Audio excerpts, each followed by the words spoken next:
All right, since we were a minute late last time, That's right. we decided to be a minute early this time, and now we all owed even. it to the viewers of Content Content, Yeah. the listeners.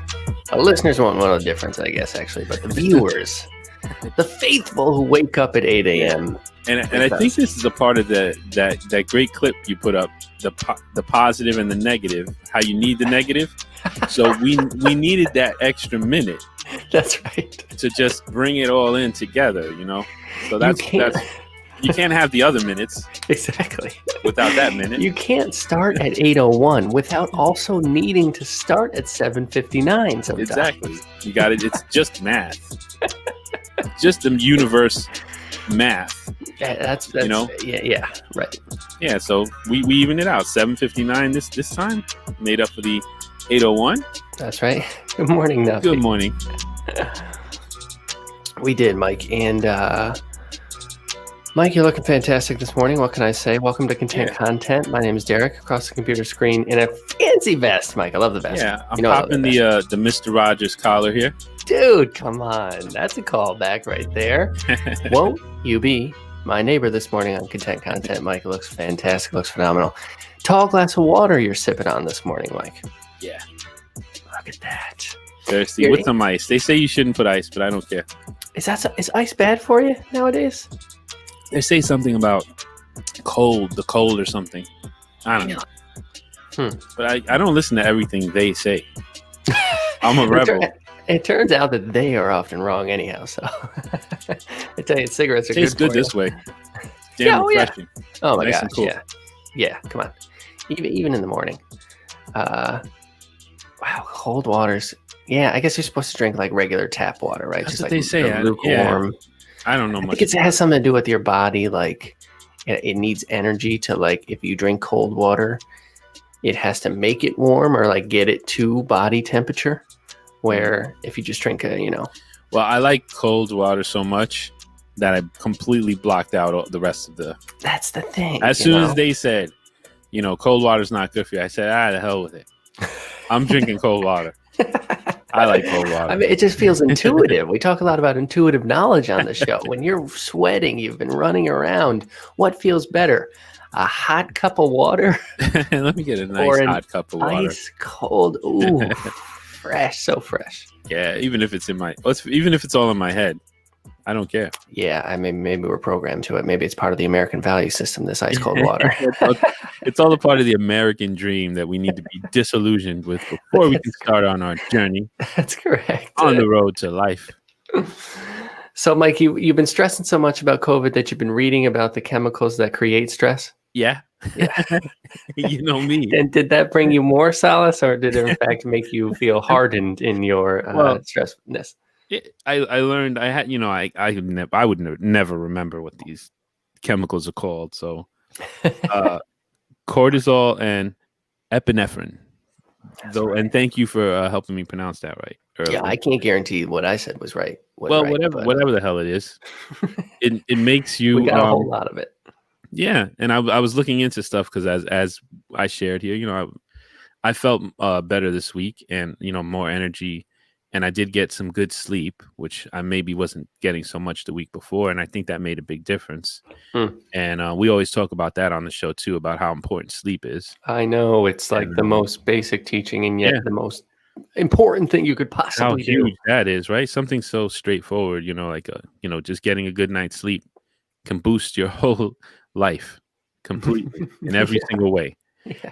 And what I was learning, I was reading about how during the pandemic, because of the uncertainty of everything, and just sort of we have the fight or flight response that Dr. Ivan's always talking about, and if these chemicals are released consistently, it's not unusual to have a lack of focus, to kind of not feel yourself, to feel tired. And it also said something that was happening to me, which is I was getting an unusually big appetite, around lunchtime sometimes. And it was very unusual. I had eaten breakfast and I never really had normally that kind of an appetite. And from what I was checking into, apparently, because those chemicals are being released due to you're in this uncertain situation, which I don't need to explain to anybody here because Things have been we're all in it. Mask, no mask, vaccine, no vaccine. It's not a problem. 99.9% of people are fine. But then someone who died, and then so it's this crazy it's been a stressful time. plethora of what the hell is happening. Yes. It's like to the 10th power. And it felt, for me, when I'm going through anything, I like to, if I can get some understanding of why it's happening, I don't expect me knowing that all of a sudden I'm going to be better. Well, yeah, but But at least it feels good to be like, all right, well, this makes sense. Why I've been this way, how I feel, that makes sense. It was logical to me. It made me feel better. And who knows, maybe it helped me get that good sleep, because a few days later, after I kind of got to understand that, mm, it really did help me, to maybe that it did to help me get some sleep. yeah, I believe that, man. Yeah, it's just not to dig in on this, but it's like we're really between a rock and a hard place now because everybody feels it at this point. I think like everyone on planet Earth, for the most part, uh, is like, I'm so done with this stuff, man. I'm so. Even yesterday, I was walking around Yeah. outside. I'm so sick of the mask, and like it seems so silly. Oh, Friday, it was like real nice out. Me and my girlfriend walking around the neighborhood. And like I just took my mask down and it was like 50 degrees, New York City. It's kind of like overcast. I just took like a big deep breath and like it's so dumb to say, but like outside smelled so good. Like and it smelled like December where it's like a little bit damp and like kind of chilly, but like you could smell like the leaves dying or whatever that kind of just being outside in early winter smell is. And I took my mask down and it smelled so good. Where normally I'd be like, whatever, this is just outside. And I'm so sick of it. And yet we're at like, there are death rates and infection rates now that rival back in March and April when everybody was like wiping their groceries when they came home. And I think a great many people are no longer doing that. So that will give you some stress, myself included. But of course, as you mentioned, Mike, one of the most important spiritual, religious things we could possibly do is drink water and get some sleep. As we say on Content Content, all wisdom, the greatest wisdom of the world, is simple. Yeah. This world is so complicated and confusing. We just need to cut through a lot of the BS and drink water and go to sleep. Got some love advice here from Joe. Uncle Joe says you should try the nutritional supplement ZMA, zinc, magnesium, aspartate, vitamin B. Helps with sleep and recovery. There are like, I always take a multivitamin every day. And I'm a believer in some of those kind of like supplemental dietary kind of things. Again, I'm not a scientist or a dietitian by any means. But I don't think it can hurt. There. Oh my God. I'm going to say it. It's Sunday morning. Navi wrote a quote the other day that, quote, I miss raw dog in the air. And I think that's what I was just saying. But it's so silly. Me but too. It's true. Me Like, oh man, just to walk around and be able to smell stuff. Yeah, and it's easy in my neighborhood, and Joe says zinc also helps with COVID too. Oh yeah, zinc is one of those ones that's like with your immune system. Zinc can be something that like a lot of people are deficient in, I do believe. That is like a good supplement to take all the time to like boost yourself a little bit. And certainly, at this time as well. So you want me to do a little recap of last week here, Mike? And then we can toss around a little bit. Let's go for it. So you had mentioned last week a very kind of delicate and very well thought out notion, I believe, of a sort of like dualistic nature of the web of mind or the ego, the habitual thought patterns. This A ego that is rooted in fear and constantly defending itself, and the B ego that has uh, cognizant of this sense of connection and being connected to everything. Um, and that even Giovanna had posted something, maybe she'll pop up this morning, in our group this week, about kind of choosing between love and fear. There's a Ram Dass quote that I posted in there that was, in every opportunity in life, we have a choice between love and fear. We must respectfully say to fear, thank you very much, but I choose love. And that can be scary sometimes. Like Jack Kornfield says, if you ever have a compassionate impulse, just follow it then and there. And it won't always lead you to a wonderful, compassionate place. Sometimes you end up driving somebody to the airport, and nobody likes to do that. But it is a compassionate thing to do, and just do it. Because into the supercomputer that is the universe, if you put positivity, you will receive positivity back out of it. And again, that can be difficult. Joseph Campbell saying, the cave that you're afraid of going in is where the treasure you seek lies. It's not easy, but fear is trying to show you something. And if you present it with love, good morning, Miguel. Miguel's got some great pictures. He was like by Good like morning. a big giant airplane. Anyway, so there's our first Twitch comment, by the way, Mike, is want to become famous by followers and primary viewers. Well, maybe we should do that. All right, the rewards of streaming on Twitch. We can become famous. We can become famous, yeah. We just have to buy followers by clicking some sort of Russian link. There we go. Well, we solved it, Mike. That was easy. Even though fear hurts, it is trying to show you something. It is trying to tell you something. And if we approach it from a compassionate, love-based standpoint, we can really grow. We can really affect change in our own lives and consequently in the rest of the world. So then that kind of led us to this idea of, well, can anything actually be truly selfish? Because a commonly held belief, I need to take a me day. I just did it for me. Yeah. But I like those. I like that too, Who doesn't like to take a little time themselves, And the plain matter is, I had mentioned last week too that the biosphere, every organism is contingent upon one another, and they're all living together and working together, and they need one another. So you can't really do anything that's truly 100% selfish that doesn't affect anyone else. And it's not that if you do something selfish, it has to affect someone else negatively. But it just, by virtue of whether it's you said, I'm just going to take a bath. Okay, well, you ran some water, that your water bill went a little higher, and whatever. Everything has possible little ripple effects. No man is an island, despite what Paul Simon wants to tell us.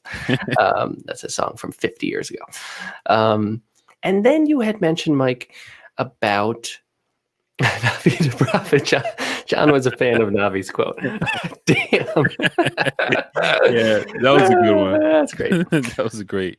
You had been very frank then, Mike, about sharing a dream that you had a number of years ago, wherein, I believe, if I'm recanting this correctly, you were in an airplane, which I think your dad was in, and people are jumping out of the airplane without any instruction. They're just going. And I believe your dad said to you, Providence was the only thing you heard in the dream, which is, wow, what a dream, man. You must have woke up in a cold sweat. But there is some kind of teaching there, as you had mentioned last week. The people weren't being instructed when to jump. They weren't saying, all right, ready? Okay, ready? All right, 3, 2, 1. They were just going. Mm-hmm. And in fact, that's kind of what providence is. That's kind of what following the fear with compassion is. Knowing it's your time to jump out of the plane and just doing it. A lot of times, too, we overthink things and talk ourselves out of things and think, oh, God, maybe I shouldn't. I don't know. Maybe I should. Should I text him back? Should I not? You're I don't know. talking to me there. Am I the type of person who even really does this kind of? I mean, what am I going to? Cognitive dissonance. And that providence is following the fear with compassion.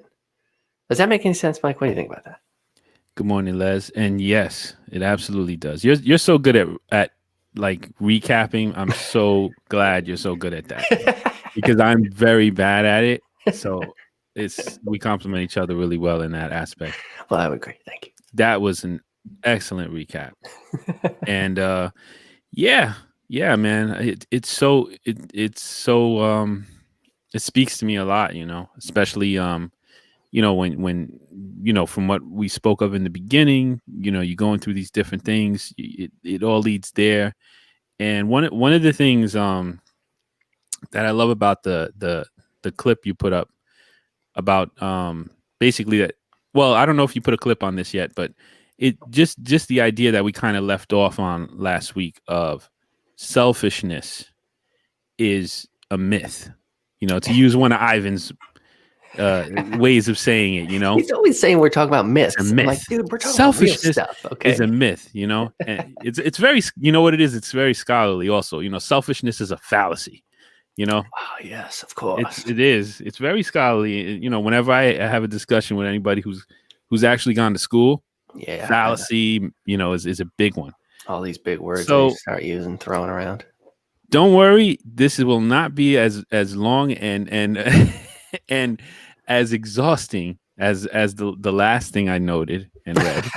I would Uh, never find them to be exhausting, Mike. but for me it was. I'll tell you that. Well, And yeah, I but got that's I got some sleep this week, and this is short and sweet. And I will never stop quoting Pema Chodron. nor should you. She has such a unique perspective for someone like me who has a fundamentalist Christian background and in spirituality.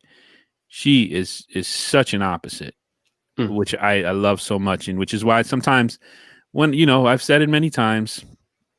Sometimes when I read her or I'm listening to an audiobook by Pema, it's just so uncomfortable. It's the nicest way I can say it. It's just so uncomfortable because, damn it. First of all, she has a great point usually, and it's Right. always in such a way that it flies in the face of things that I hold dear. She's really insulting you. Yeah, she's really just like, Mike, you've got this all wrong. Just saying. And so picking up where we left off of the idea that selfishness is an illusion. And I went into reading a little bit of Pema, and I also had these other outgrowths of that. The world isn't yours, but all of the world is you. That's just a thought I had. When you think of that other I, which I would even venture to relabel a little bit like the connected I. Let's say Mm-hmm. that connected I, which I think it was the BI, right? That's correct. So, and then loneliness is also an illusion. There's nothing separate about us. So that's kind of like those two things. Selfishness is an illusion. The world isn't yours, which is this popular idea in culture. Like that Scarface, the world is yours, kind of idea, right? Could you think of a worse role model for No, folks? I mean let's just.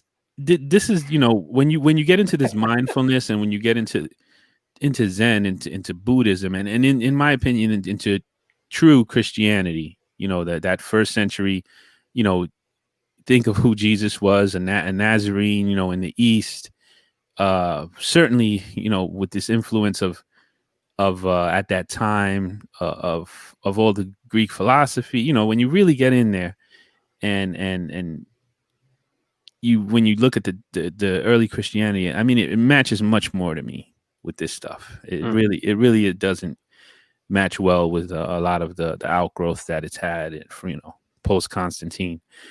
So back to that, and then this is where Pema kicks you, and she kind of says that what's really good is not hope. I'm paraphrasing here.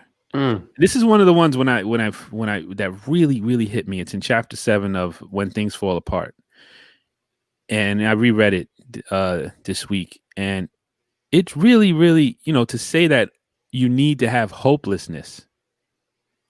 It's really like what? Because you even have learned hopelessness, which is a negative thing, that we're taught. Learned hopelessness is basically, they say that a lot of people get that because they feel like they can't do anything. They're worthless, and they'll never be able to uh, get further. That's sort of a learned hopelessness, which is like a bad thing, you know? Yeah, I mean that can become a vortex So of when she says, desperation. she talks about, so she reframes it and she says there's this, I'm saying it this way because it helps to kind of get the point across. It's like a good hopelessness, which is I'm saying this. It's the death of the illusion. That's the good hopelessness to me. Well said. Um, and that helps me understand it better a little bit because she's very direct. She says, this is a quote from Pema: "Giving up hope that there's somewhere better to be, and this is tricky though because the words sound similar. So I'm gonna repeat it: giving up hope that there's somewhere better to be, or someone better to be." It's tricky because somewhere and someone, you got to really think about that. So is giving up the hope that, if I could only be in a cabin up in the middle of nowhere right now, everything would be fine. Giving up that hope, that's what she's talking about. Right. Giving up that hope that I could be better. There's someone better I could be, and then I'll be okay, and then I'll be happy. So she's basically, those are illusions. That's what she's talking about. Just like we said, selfishness is an illusion. The idea that the world is yours is an illusion. All you need to do is climb that mountain and look around, and you're going to see that. So I'm always happy when people are successful around me because I feel like that is going to be a level of maturity they're going to gain because they're going to look around and they're going to say, "Wait a second, you can't possibly 100% know that it's an illusion until you don't have to get the greatest success, but until you reach a couple of goals, they don't have to be big lofty goals. It can even be whatever, to get this job or to lose this weight, whatever. You got to reach these goals and look around to kind of really get this. And then she goes on to say, we will never relax with who we are and where we are. So giving up hope that there's somewhere better to be and someone better to be, unless you can do that. So I'm sorry. She says, without giving up hope that there's somewhere better to be and someone better to be, we will never relax with who we are and where we are. Yes. And damn it, if that ain't everything right there. And what I like about it too is the thing about her that's cool to me is that we fly around fear, all these ideas and concepts. We get bombarded with news, which I put up in the group a great a quote that I found from your guy Ramdas. From Ramdas. Yeah, and it's basically about the news and everything, and how not to get inundated with that, and to basically get inundated with stuff like what we're talking about. Yeah, much lighter, if much nothing else. lighter. Yeah, it's going to help you. It's going to feed you. It's good food. It's not junk food. It's not confusion. We're just trying to get better perspectives and things. And I think Leslie says very true. And that Pema, she's not so bad. That's all I'm saying. Pema is not so bad. She's got some great stuff. Yeah. And it really, when you really think about it, and like we were saying, how bad is that idea of the American dream? The Scarface is like the epitome, and we started talking about that hero stuff a while back, and then I kind of looped back into the eye. But how bad of an example is he? I mean, he's the epitome of what many people idolize that character. Yeah, right. Many, and then at the end of the world is yours. But the thing that people don't realize is, what the hell did he achieve? Right. Let's really be honest. Killed his, killed his best friend. Look what he did to his sister. Ended up alone, shooting all over the place. High as a slave to addiction. I mean, this guy, and people admire this guy, and that's just to show you how kind of twisted, and maybe why when I'm listening to this phenomenal wisdom. When I'm reading this book by Pema, it's like maybe that's why it kind of confronts me a little bit, because I've got all this stuff programmed, Hmm. and deprogramming that is such a key, and Yeah. it's going to be uncomfortable. Right. I think if you don't read a quote or read a book or listen to a lecture from some of the great thinkers and uh, spiritual practitioners, or whatever you want to call them, I think if you listen and nothing kind of punches you a little bit in the gut, then you're not listening. Yeah. I would agree with that. I would agree with that. Yeah, I was going to say about Pima and like just teachers in general. There is like a common trope of the Zen teacher who is not like taking you in. Oh, you're okay. It's going to be a great day. Like the Zen teacher is the person who's like messing with you constantly. Even take like Yoda, who I think is ostensibly based on like a sort of Japanese Zen teacher. When he takes Luke to the island there, he's like very austere with him. Yeah, uh, he's pushing you, making you feel uncomfortable, and making you realize where you're still holding, where you still have attachments to things that are not so important. And when Pema talks about hopelessness, I think she's sort of tapping into the Buddha's first realization, which is that all life involves suffering. So the erroneous notion that, well, not now is not good, but if I could get to that place over there, the grass is actually greener over there. So if I just do that, and once I get there, then it'll all, that actually never exists no matter what you do. And now that can be kind of a bummer. That's kind of a bummer thought. However, once you truly reconcile with that thought, you can look around and say, all right, well, how can I make this moment a little better? And I'd like to jump back to something my Uncle Joe said here, that happiness is not having what you want, but wanting what you Oh have. yes. That is precisely what I'm talking about.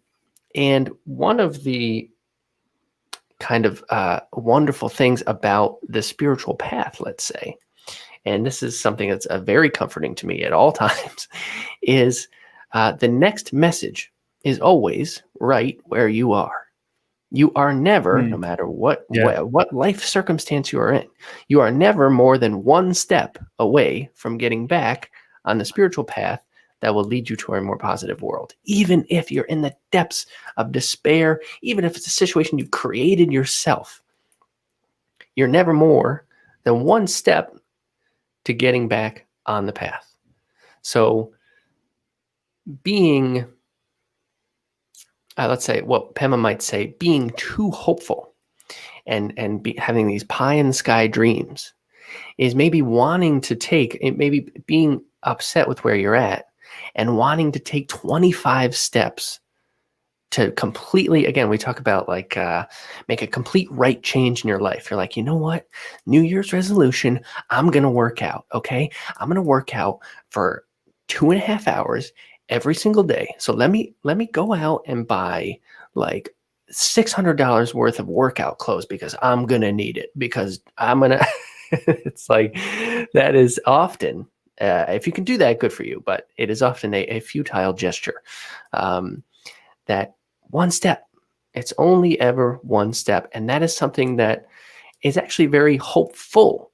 And that's just to circle back a little bit, Mike, because someone may say this to us, like selfishness is a sort of illusion in the sense that we're all connected.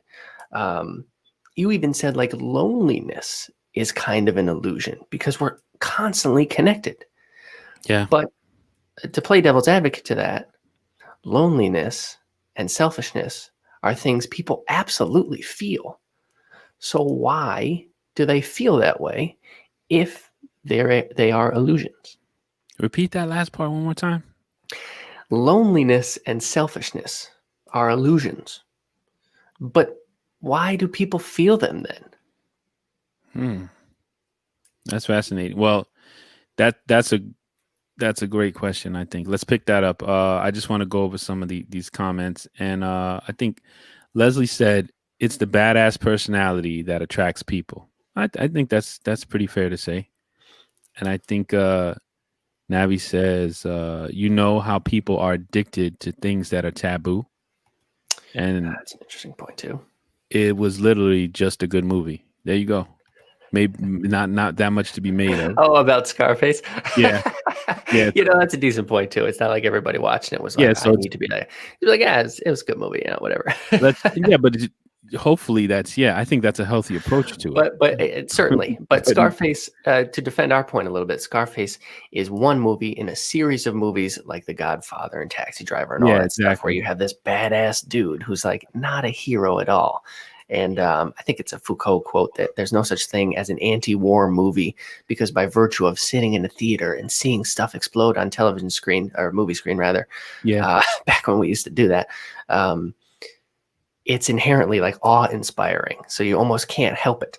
yeah, and But yeah, I I also feel that uh, in line with like Leslie says, it's the badass personality, and I think that's sort of a key because what ends up kind of like happening with people, I think, is that we many people lack the courage to do the things they would like to do, which is painting.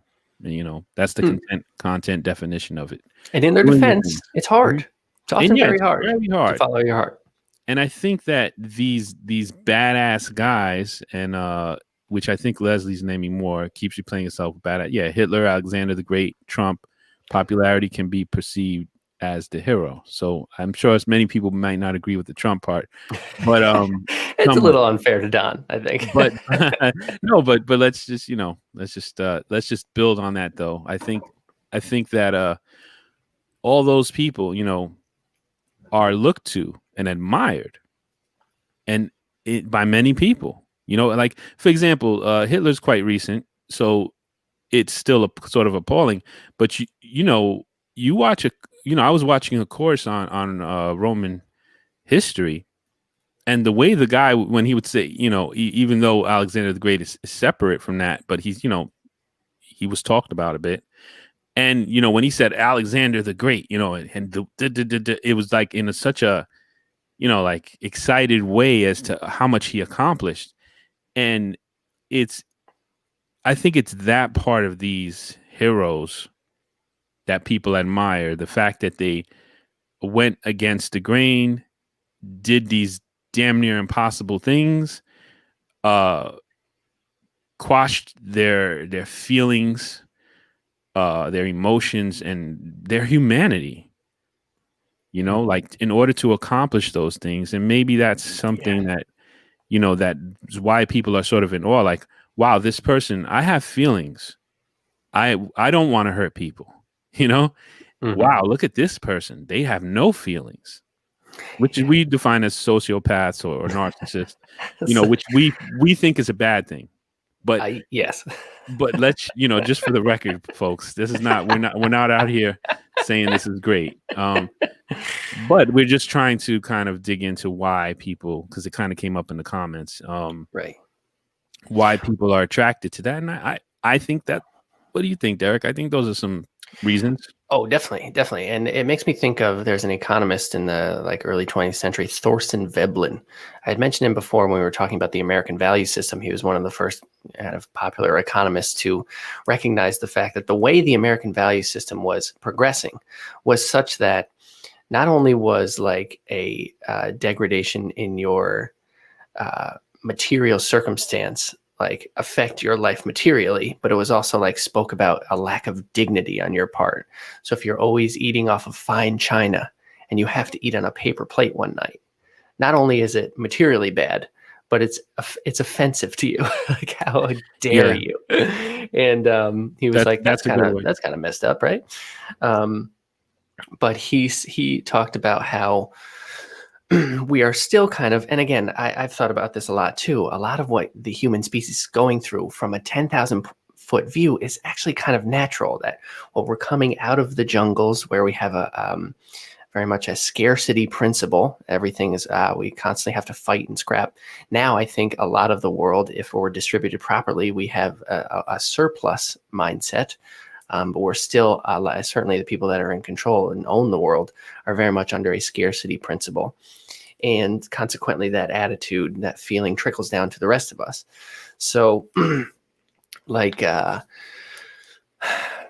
Thorsten Veblen talked about how a lot of folks are or incentivized to still feel in this kind of like caveman type of way, where if you went out and you were the guy who shot the big moose so that everybody could eat, you come home and you got it on your back and you're carrying it around and everybody goes, whoa, look at you, oh my gosh, so cool. That this like display of accomplishment or like material gaining, and everybody goes, whoa, wow, that's really cool, I'd like to do that. Yeah. We still kind of, and this is why, like he said, anyway, that we're still kind of under that principle. Mhm. And so often it's not that people want to like do the communist thing and get rid of all the managers, and so that have everything be egalitarian. It's that they want to be the manager. I want to be the cool guy in the movie who's the hero who gets the girl in the end or whatever. How egotistical do you have to be, by the way, to call yourself Alexander the the Great. Great?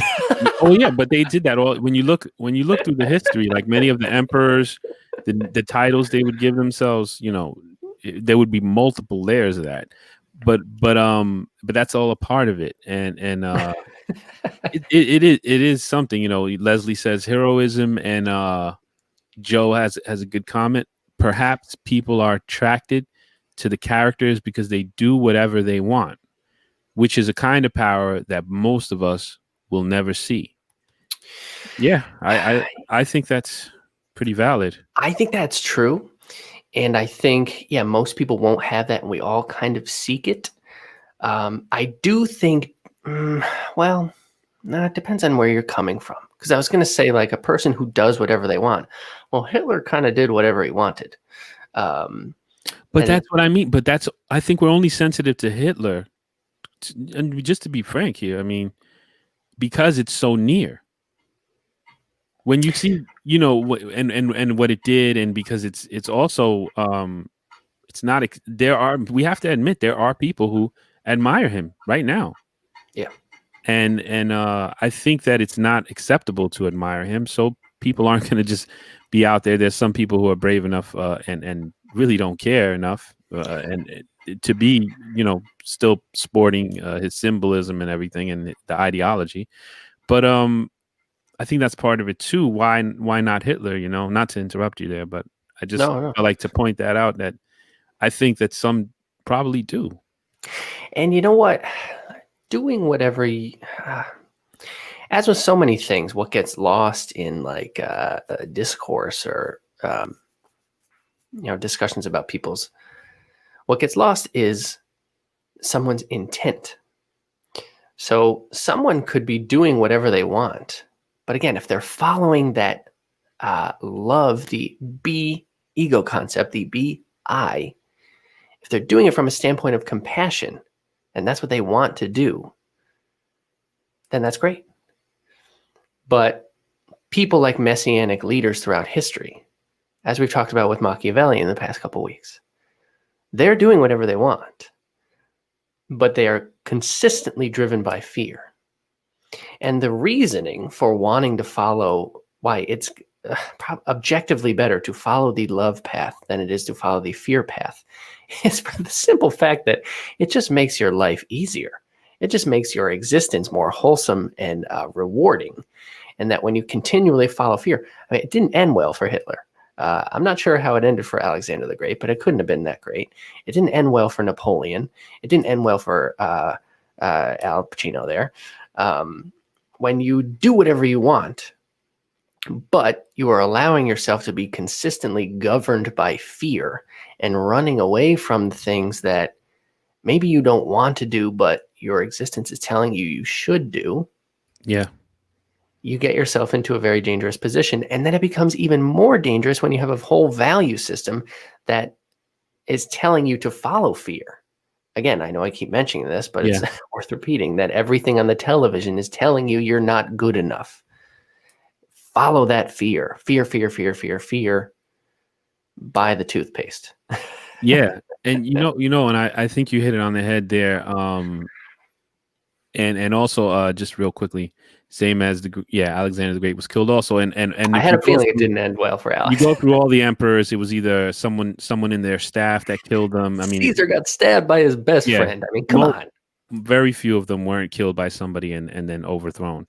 Yeah, no, they never just Yeah, like ascend into heaven. you live by the sword, you die by the sword. That's right. Yeah. That's the facts. But yeah, I love how you brought it home because see, there is a choice here, and even though I mean, you brought it right into the content world, right? And I think that's the key. Despite the messaging we get, despite because even a lot of people were wondering why do people like Trump and Ice Cube before he was even elected. He had a great video that was going around, and he said, and I'm not even going to get too wordy about it because he said it very simple. He said people like him because he's a boss, and Yeah, that's what dude. he said, and that's what Americans worship. Yeah. That's what every American wants to be, Of a course. boss. Sure. And he basically at the time knew Trump was probably going to win because he's a boss, and that's how simply he put it. And I think Mhm. it was brilliant. And I think Ice Cube's a really smart guy. And to go back and bring it home, the way you did, Derek, which thank you. Um, it is a choice because we're getting this messaging. This is the mammon system, which I love to call it because that is what it's called in the New Testament. You can't serve God and mammon, and it's one or the other. And you do need see. I think what we admire about these people, and I think Joe's comment was really really perfect. I'm just putting we said it before. I just threw it up on the screen, and it's perfect because he's saying perhaps people are attracted to characters because they do whatever they want, and that's what painting is. So we Yeah. um have this potential to paint, but the examples we're given that are glorified in our culture are the Alexander the Greats. Look, he painted, but he painted the most bloodiest. He painted the world The red. ones we're talking about, you know, are the perfect examples. They painted the world in the most ugliest, destructive, hurtful, hateful way. You know, and that's what real bosses do according to our culture. I know. A real boss doesn't care. A real boss is cold, has subdued their humanity, and just submitted to the mammon system. Yes. And they learn the mammon system well. They understand how it operates. They subdue their feelings, their emotions, and their humanity to the point where they're machine like and they're goal oriented and agenda driven, and they do not at all listen to that what we're always talking about, whether you want to call it um fame doesn't last as long as infamy. Joe, fact. And I think that they're not submitting to that the I that we're talking about. They're not saying um I'm going to paint to us what we think is a more beautiful way. Um John Apicella says so true. What's up, John?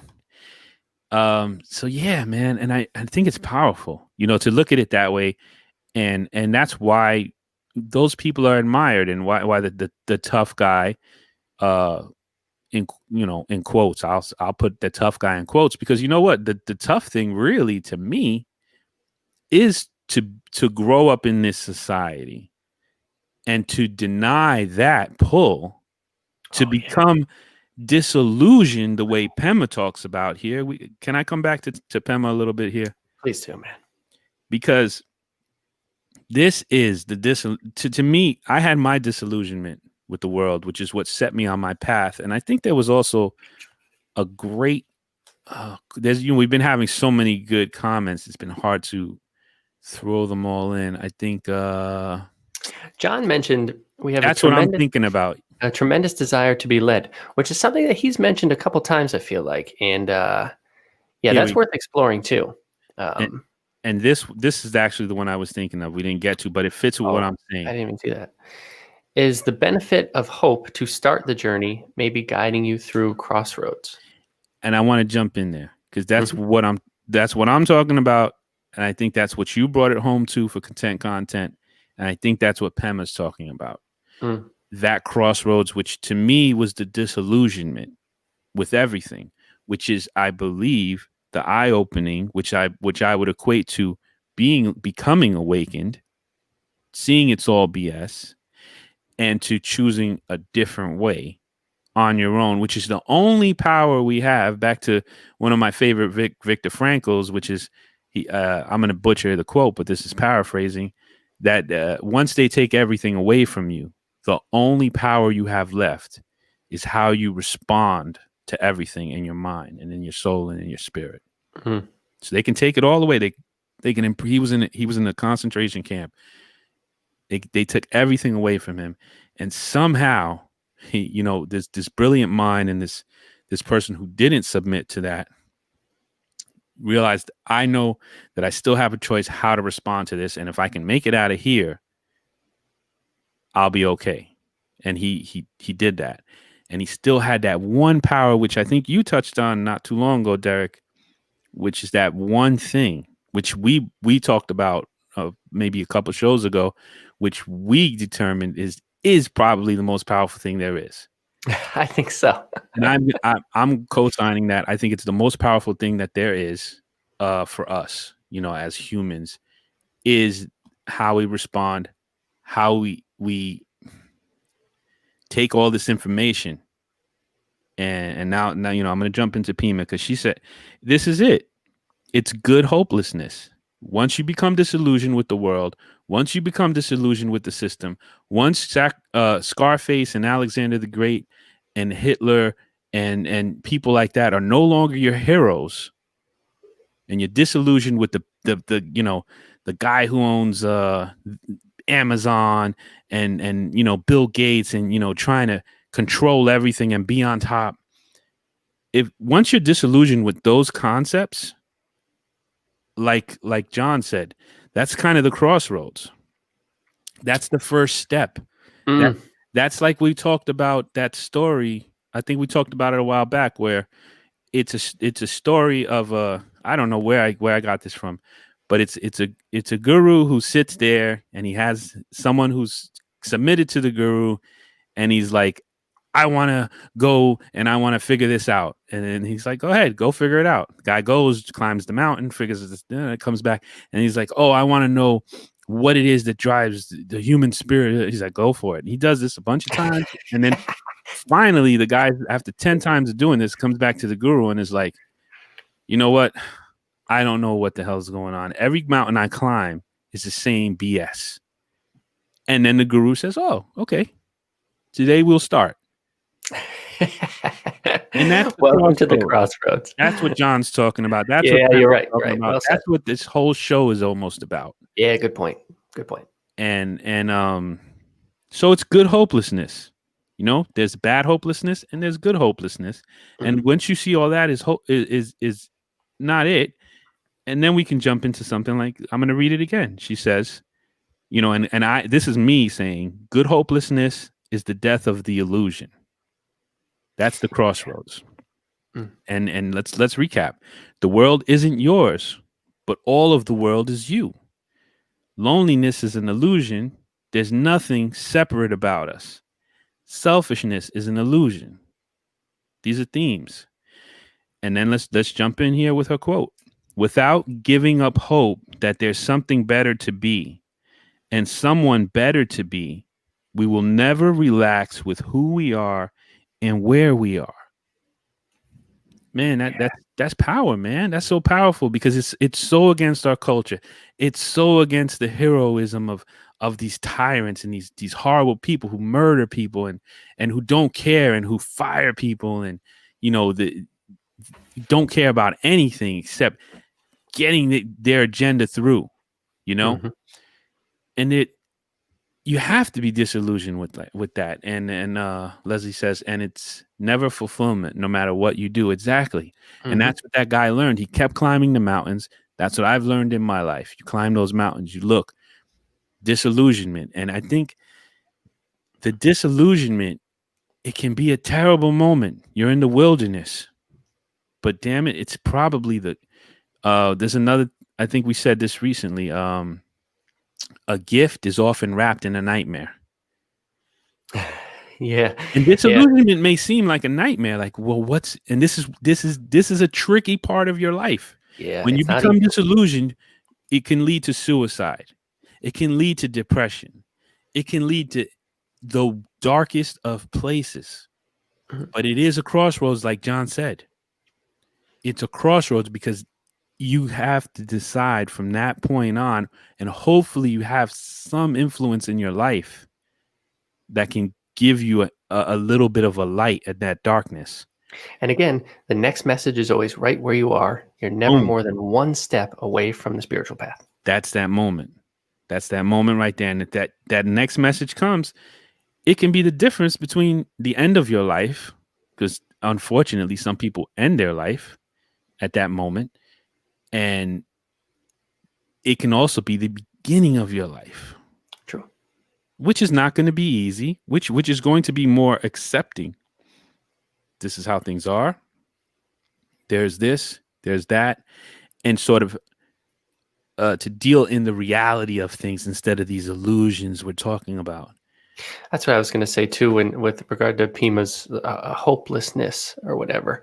It's almost like a realistic hopefulness. So Mm-hmm. again, it's not this 90-degree turn in your life. I'm going to be a totally different person starting today. It's life involves suffering, and that's okay. But if you can harmonize with that, you can work your way towards experiencing less of it from a realistic point of view, one step at a time. And what did John say there? When you see a fork in the road, take it. That's a good easy way. Oh, we've got an Erica comment Oh, here. what's Erica got Thank to you say? for the Therefore, do first not time. worry about tomorrow, for tomorrow will worry about itself. Today has enough trouble of its own. That's another like mindfulness, presence. Again, Presence. taking that one step. Be Don't here. take 10 steps because nobody's ever done that in the history of time. You can't take that's like a Zen koan in and of itself. How do you take 10 steps at once? It's not possible. Um, how about your Bible verse there, Mike? Matthew 6:34 kind of reminds me of this. You know what that is? I think that's where it says tomorrow has enough worries of its Ah, yeah. own. Gotcha. Okay. I think that's that one. I think I'm not sure. Navi says, notice in all those movies, any person that is of any power either sees their demise or they somehow sacrifice themselves in a more influential way before giving up any ego. And that's the actual lesson from movies like that. And again, like I mentioned before, like sometimes because it is a movie, you can't help but like admire whomever the big people on the big screen.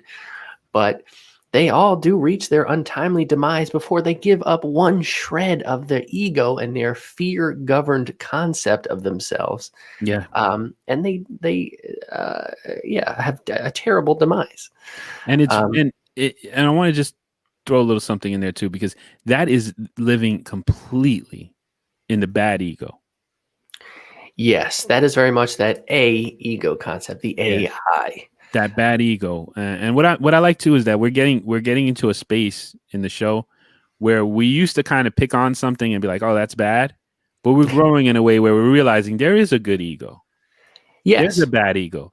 There's a yes, there's a bad hopelessness that learned hopelessness from society, from culture, which can lead to your killing yourself. But we also learning there's a good hopelessness, which is that acceptance and that honesty and dealing with things as they are yeah. and not as the illusion in mainstream society is painting it as. Right, right. And again, when everything in culture is telling you you're not good enough, and we are obsessed with our individual differences. Somebody asks you the very broad question at a party, "What do you do?" Well, I'm a lawyer and I'm a mother and I live in blah blah blah, and we list our individual differences. Mm. But truly, this sounds hokey, but the question, "What do you do?" Well, I do all sorts of things, Yeah, and so, but we're obsessed with, well, but no, these are the things that I like, and those are the things that I don't like, and this is my existence, and this is what it is. And it is kind of hovering on the concept of like original sin, that you are not good enough, yeah, but you have to earn and achieve. At least that's, I think, the American, whatever, Protestant version of that. absolutely. You And should not like yourself. You are not good. So yeah, you better get out there and start doing stuff and start working in the fields or whatever. Um, that that right hurts there. to feel that way. You know what? And I'm gonna say this is the perfect time to talk about. I think that should be the topic of the Yeah, room. agreed. Agreed. That is excellent, and it is a great outgrowth of this show because can you repeat that one more time, Derek? Absolutely, man. Everything in the American value system, everything on the television tells you you're not good enough. And we are also, just maybe this is an inherent thing. We can certainly appreciate our individual differences insofar as some people are not like others, and some people are extraordinary in certain ways, and others are extraordinary in other ways.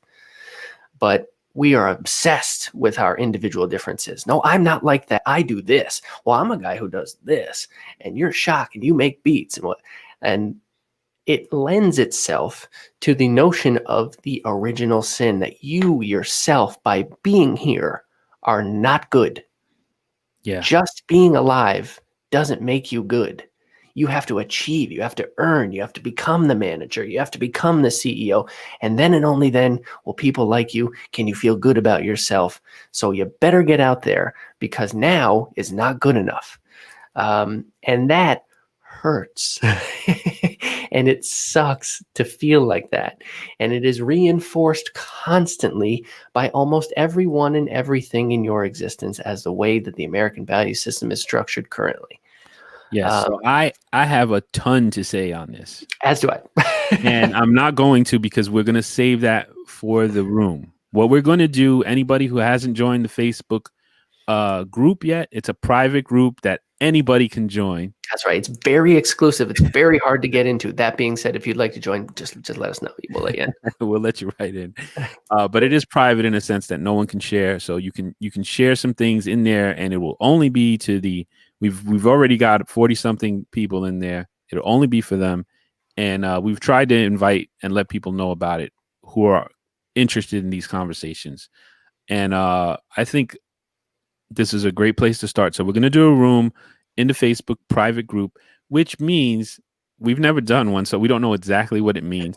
But True. from what we understand and what I've looked up, it's a room, and any of you guys can join on video as long as you got your camera. You can be on your phone, whatever. I And think we you could probably just do audio too if you just want to talk into your phone. yeah, maybe you don't want to show yourself, maybe you're Right. whatever, whatever. And I But think you can if you still listen to content, you're probably pretty good looking. Let's be honest. it's a prerequisite. Absolutely. So I think you just join and you can be in the conversation. So maybe me and Derek can be kind of more of moderators there and hear what you guys have to say, and that'll be fun. And because one of the big overall, I mean, we've got a bunch of overarching themes. I love the way Ivan reviewed the podcast, and he said we're always looking at the why. That was cool. It's nice to see how someone else sees the show, Definitely. And for me, revelation through conversation is huge. Using the dialectic method first instead of the sophist. That's a big part of what we do, and you guys have been seeing us doing it, and we'd love for you to join us. And this is a great concept because it drives a lot of what we're talking about, and it's at the core of it. And I'm biting my tongue because there's so much I want to say about it. I'm Well, so like I think I'm that's like going to shh, be shh, shh. Wednesday night at like Yeah, 7 p.m. Would you say, Mike? that sounds good. Yeah. 7 p.m. Um, So yeah, a lot of times we have comments on the show, and they really help the show. We really help shape the discussion. So if you'd like to expand on a couple things, jump on in. We'll put up a poster, and we'll make sure that everybody knows about it ahead of time. But we really would like to have a really kind of cool discussion like that. So, and yeah, I think the topic can be kind of original sin. How things in culture make you feel like you're not good enough, and what are the results of that? What are the effects of that? How does that affect you personally? How do you see it affecting other people also? And I will tease a little bit of something I really want to discuss on that, Please do, Mike. because maybe it'll make people more interested in the conversation. I want to talk about because throughout Christianity, the style of preaching and the focuses have changed through the centuries. So one century is focused on this, maybe the pain that was inflicted on Christ is huge. And you'll see it in the artwork, which I think this is probably, I don't know, 5th, 6th century, maybe, or I'm not sure. I'm probably messing up the time period. But you'll look at artwork and from that period, religious artwork, and you say, man, that must be in that period because they're just so focused on his physical pain. And people were, and then you look at other periods. So I'm just saying that to show that it changes, it evolves. And at some point, there became a tremendous focus on making people feel guilty.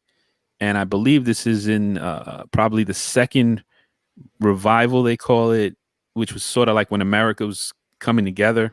There were these big revivals. And at that time, you'll see paintings of people crying, falling from the guilt of their sin, of their wretchedness. And that is something that is very, very interesting, and it adds to that conversation because our society is certainly influenced by the Christian culture and the secular culture combined, because they fed each other during that time, and they always do. They're never they think they're alone, which is fits in with what we've been talking about today. True. Secular thinks they're over here, science thinks they're over here, and religion thinks they're over here, but they're connected whether they like it or not. And the fact that they think they are not is an illusion. Is a fallacy. I'll say it's a fallacy. Yeah, I like the fallacy. It makes me sound like I went to school. It's a fallacy. That argument is a fallacy, sir. That's correct. Now get out of my classroom. So would you mind reading this one, and then I'll look for the outro music. Absolutely. Les says, I ask people, his patients, what do you do for a living on a daily basis? And you know what I've noticed about the elderly people who answer the question their life and where they live, I can directly tie with their past profession. So they answer the question, what do you do, with their life and where they live. I can directly tie with their past profession. So even still, like as a person who's not working or actively in this career, they're still identifying. Of course, they have to be like, well, I was a court reporter for many years, and then I also, which I would even say how kind of sad is that? I know, because it means that your identity was so tied to what you do that when you stop doing it, you're still reaching back for who you were. Yeah, right. Woo! Right. Which is, you couldn't have a more patent example of not being present in the moment, in the now. Yeah. I'm going to dare say that probably doesn't make them feel very good. I would imagine not, no. Yep. Like, let me ask real quickly before we go. Did you ever work with Ice Cube? No, I haven't. Never ran around with him? Yeah, no. I think he was too smart to take one of my beats. I'm still thinking about Busta Rhymes, by the way, saying that if you don't text me back in 24 hours, you're not my real friend. Oh, God. Buster, a great artist, but, dude, I was busy. Alexander the Great's fault, man. Hey, thank you. All right, so we'll talk to you guys Wednesday night, 7 p.m. Yeah, Wednesday night discussion. Please join the group. Would be nice to get some of you guys in there. And it might feel weird at first, but trust me, me and Derek felt pretty damn weird the first time we did this too. So it took us 33 episodes to figure out what the heck we were doing. Yeah, we finally, after 33, we were like, hey. After the 33rd, we like, hey, I think we kind of figured it out a little bit. Finally, it took 33 episodes. All right, Les. Till next time, guys. Later.